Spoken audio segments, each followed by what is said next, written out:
네, 안녕하세요. RAS 클린에너지 사업단 에너지 저장 디바이스 모듈 책임 교수를 맡고 있는 부경대학교 공업화학 전공의 최수종입니다. 앞서 수소 관련 기술, 그리고 2차 전지 소재 등 여러 에너지와 관련된 기술들을 살펴보았는데요.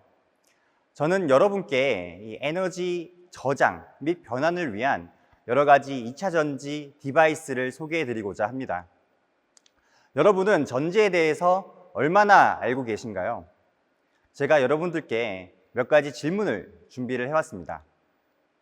자, 첫 번째 질문입니다.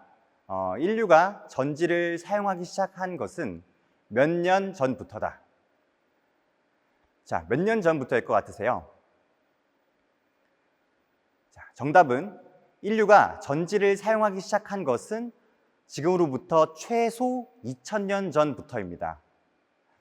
자, 우리가 2000년 전에 이 고대 바르티아 유적에서 점토로 만들어진 전지 항아리가 발견되었다고 해요. 내부의 전지의 구성이 정확히 어떻게 되어 있는지는 알 수가 없지만 그 항아리 내에서 전극봉 역할로 보이는 구리 실린더와 전지 내에서 전해질 역할을 하는 이 전해질을 담을 수 있는 항아리 형태가 이 항아리가 분명히 전지임을 나타내고 있죠. 자, 다음 질문입니다.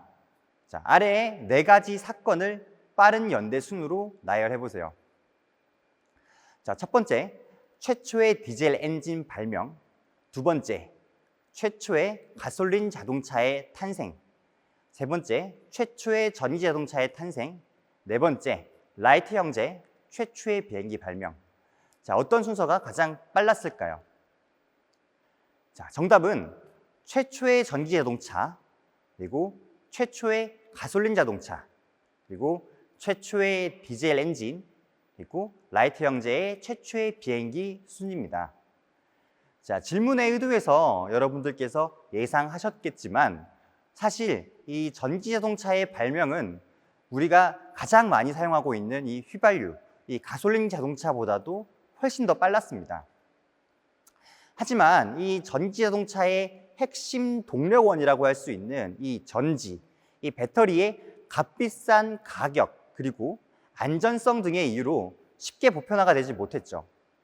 사실 이 전지라고 하는 것은 앞서 말씀드린 것처럼 굉장히 빨리 그 개념이 도입이 되었고, 우리가 흔히 사용하고 있는 이 리튬 배터리의 경우에도 굉장히 예전부터 개발이 되었습니다.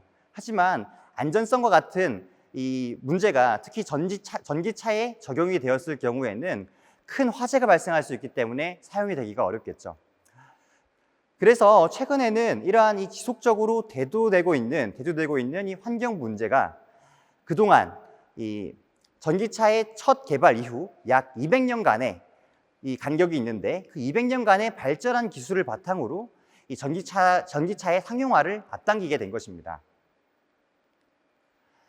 자, 그렇다면 이 전기차의 핵심 부품이라고 할 수 있는 이 동력원이 되어지는 이 전지, 배터리라고 하는 것은 원론적으로 무엇일까요? 자, 이 전지는 화학 에너지 혹은 빛이나 다른 에너지를 전기 에너지로 변환하는 장치를 일컫습니다. 그래서 이러한 전지를 우리가 여러 가지로 분류를 할 수가 있는데요.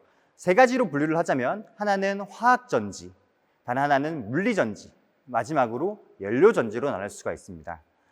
이 각 전지의 경우에는 그 이름에 그 분류의 특성들이 들어가 있는데요. 화학전지라고 하는 것은 말 그대로 어떠한 재료의 산화 반응 혹은 환원 반응과 같은 이 화학 반응을 이용을 해서 에너지를 저장 혹은 변환하는 전지입니다. 그와는 달리 물리전지의 경우에는 이런 화학 반응을 필요로 하지 않죠. 단순히 이 물리적 에너지를 에너지원으로 이용을 하는 전지입니다. 그래서 태양전지와 같은 것이 태양에너지, 이 물리적 에너지를 사용하는 것이기 때문에 물리전지에 속하게 되는 것이죠. 마지막으로 연료전지의 경우에는 충전 없이 수소와 같은 연료가 공급이 되면 지속적으로 발전이 가능한 전지입니다. 자, 그래서 사실 앞에 있는 화학전지와 이 물리전지, 그리고 물리적 전지, 그리고 연료전지의 경우에는 그 구성이 굉장히 많이 다르다는 것을 알 수가 있습니다. 그래서 모든 것이 다 배터리라고 이야기를 하는 것처럼 보이지만 우리가 일상에서 얘기하고 있는 배터리는 이 화학 전지만을 일컫고 있고요. 이 화학 전지만이 실제로 전기 에너지를 내부에 저장한 채로 유지할 수가 있습니다. 이 화학 전지의 경우에는 충전이 되지 않는 1차 전지와 반복적으로 우리가 충방전을 해서 사용할 수 있는 2차 전지로 구분을 할 수가 있습니다. 자, 우리가 일상생활에서 널리 볼 수 있는 아연 전지. 이 아연 전지의 경우에는 이 보청기 같은 것들에 들어가 있거든요. 그리고 알칼리 전지, 뭐 장난감 같은 데서 많이 볼 수 있고 시계에도 사용할 수가 되죠. 그리고 뭐 리튬 이온 전지, 우리 대부분의 핸드폰이나 노트북 같은 것에 들어가 있는 것이 리튬 이온 전지고, 이 리튬 이온 전지가 실제로 전기차에도 탑재가 되고 있죠. 그리고 납축 전지, 납축 전지의 경우에는 이제 자동차에 시동을 거는 데 사용되는 그런 전지라고 할 수가 있고요.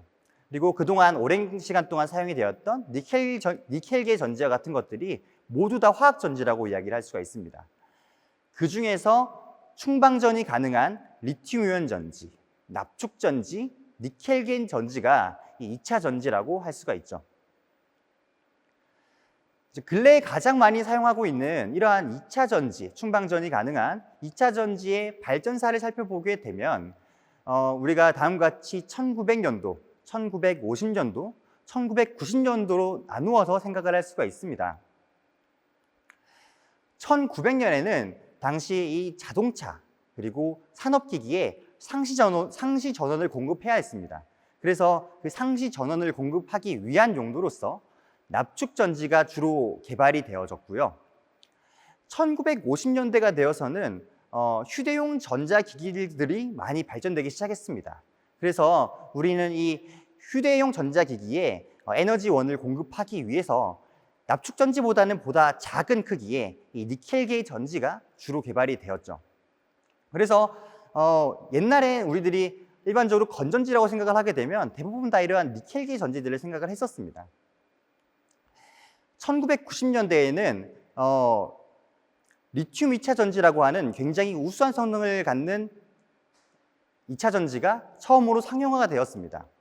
그래서 이러한 굉장히 우수한 성능을 갖는 리튬 2차 전지로 인해서 우리 일상생활들이 대부분의 무선으로 바꿀 수 있는 그러한 변화가 일어나게 됐고요.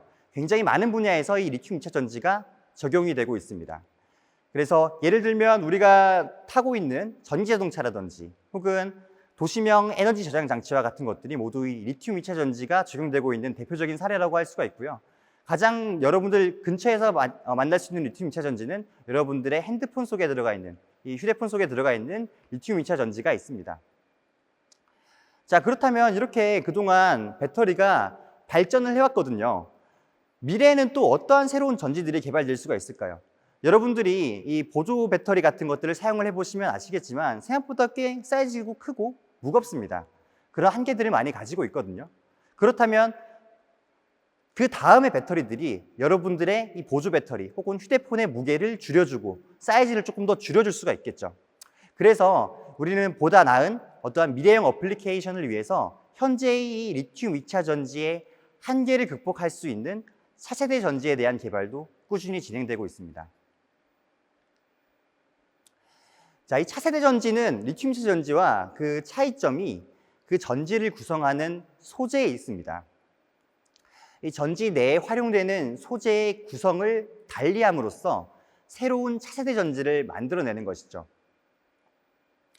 그래서 이러한 차세대 전지는 기존에 사용하고 있는 소재가 아닌 황을 사용한다거나 혹은 액체 전해질이 아닌 고체 전해질을 사용한다거나 혹은 흑연이 아닌 리튬 메탈을 사용하거나 혹은 리튬이 아닌 이 나트륨을 사용을 함으로써 새로운 차세대 전지를 기대할 수가 있습니다. 그러면 이 차세대 전지가 개발된다라고 하면 우리는 어떠한 것들을 기대할 수 있을까요? 일례로 전기차를 들 수가 있습니다. 현재 우리가 리튬 2차 전지를 활용한 전기차의 주행거리가 대략 500km 수준이라고 한다면 차세대 전지인 리튬 금속 전지 혹은 리튬 황 전지는 이보다 훨씬 더 긴 주행거리를 가능케 할 수가 있습니다.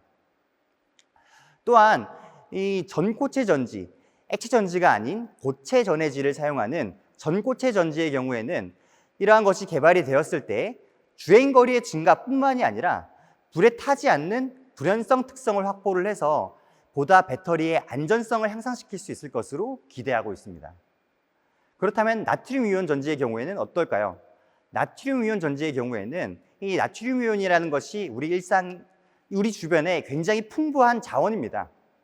그렇기 때문에 전지의 가격을 낮출 수 있을 것으로 생각이 되어지고 리튬보다 이 나트륨이 훨씬 더 안전하기 때문에 보다 배터리의 안전성을 확보할 수 있을 것으로 생각하고 있습니다. 자, 그래서 앞에서 여러 가지 전지의 구성들과 차세대 전지까지 한번 살펴보았는데요. 그렇다면 이 2차 전지라는 것이, 이 배터리라는 것이 어떻게 만들어지는지 그것에 대해서 한번 살펴보도록 하겠습니다. 자, 2차 전지의 제조 공정을 살펴보게 되면 크게 3가지 공정으로 나눌 수가 있거든요. 첫 번째는 전극의 제조 공정, 두 번째는 조립 공정, 세 번째는 화성 공정으로 나눌 수가 있습니다.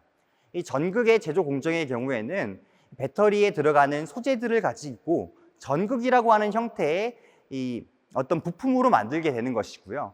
그러한 부품들을 가지고 조립 공정에서 실제 배터리의 형태로 제작을 하게 됩니다. 그렇게 만들어진 배터리의 형태의 부품을 가지고 마지막에 케이스를 씌우고 배터리로 이제 충전, 방전하는 과정을 거치는 화성 공정을 거치게 되면 최종적인 마지막 배터리가 만들어지게 되는 것이죠. 자, 이러한 이 배터리는 실제 제품에 적용되기 때문에 그 팩을 어떻게 구성하느냐에 따라서 다양한 형태가 존재할 수가 있습니다. 그래서 이 소형 팩 형태를 보게 되면요, 휴대폰, 태블릿, 노트북과 같은 전자기기에 주로 활용이 되고 있고요. 그 형태에 따라서 파우치 전지도 존재할 수가 있고 원통형 전지도 존재할 수도 있고 혹은 각형 전지도 존재할 수가 있게 됩니다. 우리가 이보다 조금 더 큰 중형의 배터리를 생각을 하게 되면요, 이러한 중형의 배터리들은 여러 개의 배터리들이 모이게 돼서 보다 큰 용량을 내게 되는데요. 이러한 큰 용량을 내는 배터리들은 보다 안전성에서 문제가 생기거나 각각의 배터리들을 관리를 해줘야 되기 때문에 BMS라고 하는 전지 제어를 하기 위한 배터리 매니지먼트 시스템이 중요하게 장착이 됩니다. 그 배터리 매니지 시스템이 장착이 되고 그 위에 외형 패키지를 씌우게 되면 비로소 하나의 배터리 팩이 만들어지는 것이죠.